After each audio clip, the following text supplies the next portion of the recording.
halkani waa deegaanka Buruuc ee gobolka Bari waxaana qiyaastii 75 kiiloomitir dhanka bari ka xigta magaalada Boosaaso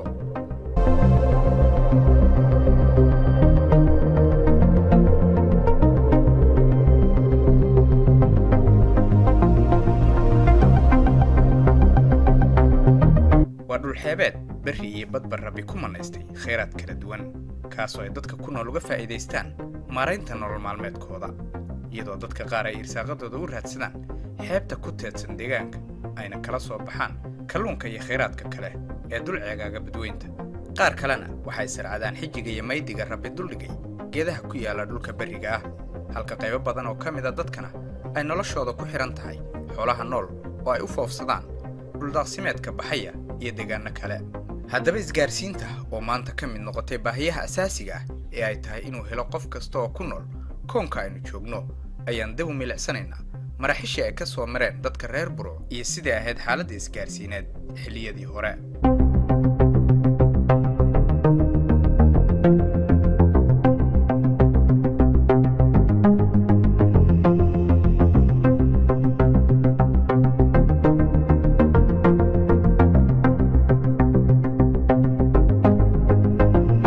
caqabada aad u baahsan oo qof walba oo yimaado u dareemayo iyo qofkii jooga way adkeed inaad taqaanayo aad ka warheshid ehelka maqan ama iyagu ay ka warhelaan anagu waxaan kusoo jiri jiray berigii hore raad iyo baal dhootaar baan ka hadli jiray taarkaas oo marahay Boosaaso iyo Buruuc iska lahaa magaalooyinka kale marka raadiyahaasaan ku hadli jiray magaalada warshayska la heli jiray raadiyahana raadiyagu ahaa iska baalkii oo lacag la qaato haddii ilaahay waa ku rooyahay wixii miya iska dawarkooda iyagu akhbaar laga heli jiray qof yimaado la yiraahdo maxaa xagga miyiga ay ka jira maxaa ka dhacay oo kale ma ama war cusub asbuuciyo ka hor ahaa baa qofku keenaya mugta oo adigu aan maqal laakiin asbuuciyo ka hor dhacay anu waxaan ay qolada badda ka shaqeysay بوليس waxaan u qabnay baahi weyn oo badda hadanahay waxa weeye taan lahaan baan gaadiidkaas ka xumaada waxa weeye taan male waxba male kalluumaysatada waxa dhici jiray sida kan dabaylo soo dhacaaneen ama sixmada ama dooyo ama laashashku ay xumaadaan in dadka dhibaato badan la soo kulin jiray aan war helaan iyo khabaar la'aan badda ku hadhigmi jireen lagu waayay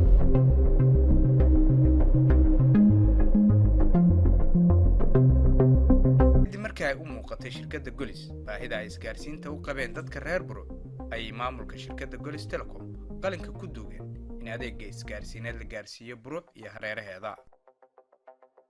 inkastoo deegaanka Buruuc aanu lahayn waddo ka soo gasha bariga balse loogu safro oo kaliya dhanka badda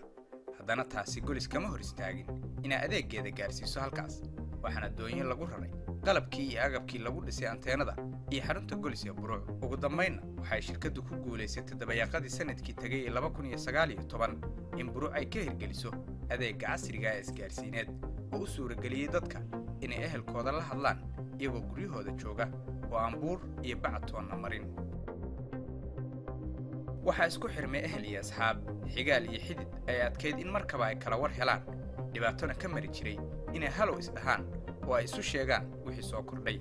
haddaba sidee ayay isku bedeshay xaaladda deegaanku hirgelinta adeeggan kadib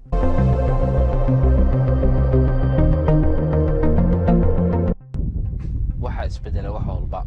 oo adkaan jiray maadaama ay isgaarsiintu ku jirto waxyaabaha mataqaan baahida asaasiga qofku u baahan yahay maanta waxaa suurta gashay in qof walba isagoo firaashkiisa ku jiifa in uu la hadli karo meel kasta inaas yaadriyo badda khatarta la soo mariyay gaariga soo mariyay qalabkii kale soo mariyay biri cusub soo mariyay teeladaas si ugu casirsayd oo meel laga taawatay ugu fiicnay keenay horta waa ku mahadsan yihiin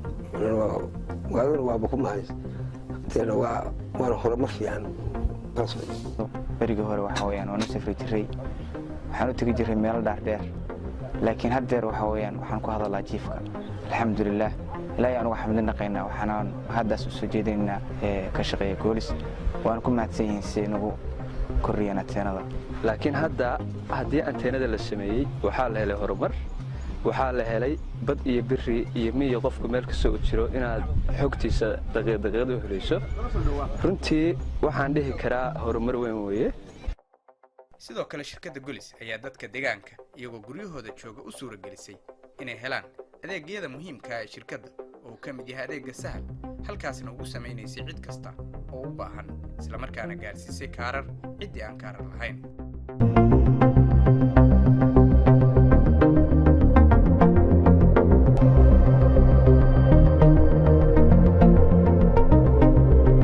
sabad lagu daafurayay hirgelinta adeegga casriga ah ee shirkadda golis gaarsiisay deegaanka Buruc ayaa lagu qabtay goob fagaara ah halkaas oo waxgaradka deegaanka Buruc iyo mas'uuliyiinta shirkadda golis oo kelmada ka jeediyay ay ku iftiimiyeen muhiimadda ay guud ahaan hawshan u lahayd deegaanka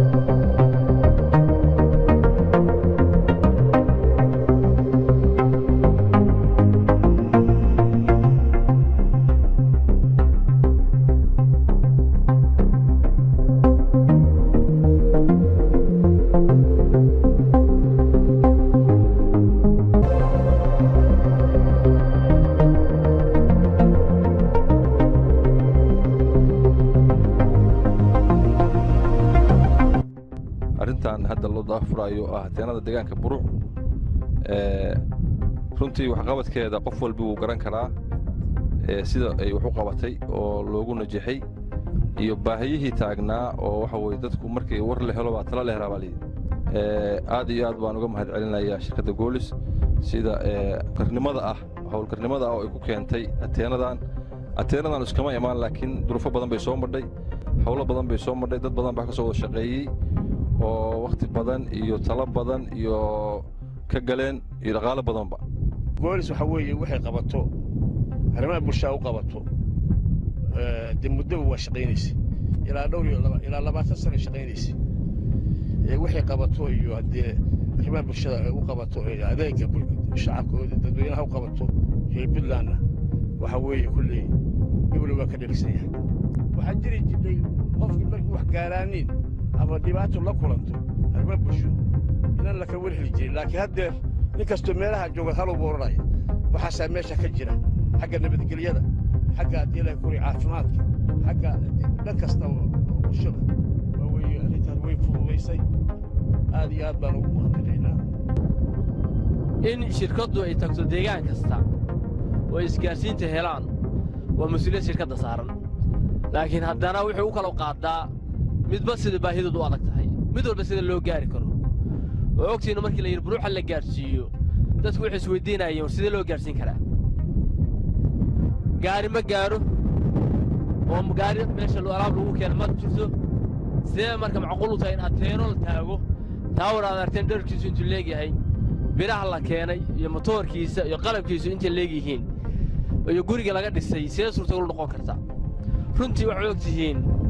in juhdi badan iyo dadaal badan shirkadu gashay idinkuna qayb ka tihiin